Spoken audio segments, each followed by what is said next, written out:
عيد الام بقى وكده، فقلت احكي لكم قصه شويه امهات بنجيب سيرتهم عمال على بطال واحنا مش فاهمين القصه. تدخل على خناقه تلاقي واحده بتقول لواحده ده عند ام لطفي اللي بتنور وتطفي. تحس بقى ان الست دي ايه، مخلصه كده. الحقيقه بقى ان هي مش بتقول كلام وخلاص. ام لطفي اللي بتنور وتطفي يا ساده هي ست حقيقيه، ام من امهات الشعب المصري. بصوا بقى القصه. في حي السياله بحري في اسكندريه في الاربعينات كده، كان في سيده اسمها نعيمه محسن القللي، متجوزه من تاجر من التجار الكبار قوي في اسكندريه في الاربعينات، اسمه ايه، حوده لطفي الهردي. المعلم حوده كان متجوز 3 غير نعيمه، بس ال3 ستات اللي كان متجوزهم خلفته منها كلها كانت بنات. كان هيتجنن على الولد، راح عمل ايه، اشترى حته عربيه كانت غاليه جدا جدا جدا في الوقت ده في الاربعينات، وقال لمراتاته ال3 بنعيمه، قال لهم اللي هتجيب لي الولد العربيه دي هتبقى بتاعتها.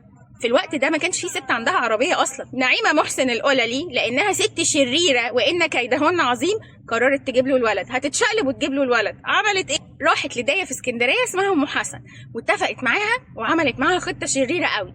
قالت لها انت تجيبي لي ولد من واحده من الستات اللي بتولديه، وهمي الست اللي بتولديها دي ان ابنها مات وهيدفن، والولد ده انا هاخده واربيه على اساس انه ابني. ام حسن الدايه وافقت. المهم نعيمه قالت لجوزها وللناس كلها انها حامل. في الوقت اللي قالت لهم ان انا بولد فيه جت ام حسن الدايه ومعاها الطفل وعملوا الخطه دي. جه بقى المعلم حوده بقى جوزها هيموت من الفرحه، جاب الولد سماه ايه، على اسم ابوه اللي هو لطفي. والاستاذه نعيمه في اسكندريه بقى لقبها ام لطفي. قامت بالسلامه، جوزها سلمها العربيه وعلمها السواقه. الست من فرحتها بالعربيه اتجننت، بقت كل يوم رايحه جايه بيها في اسكندريه وزي العبيطه تقعد تطفي وتنور في الانوار بتاعه العربيه، الفلاش اللي من قدام ده. الناس كلها اصلا كانت تقعد تتريق عليها وتقعد تقول ايه الست بتطفي وتولع في الانوار كده ليه، مين دي يا جماعه؟ يقولوا لهم دي ام لطفي.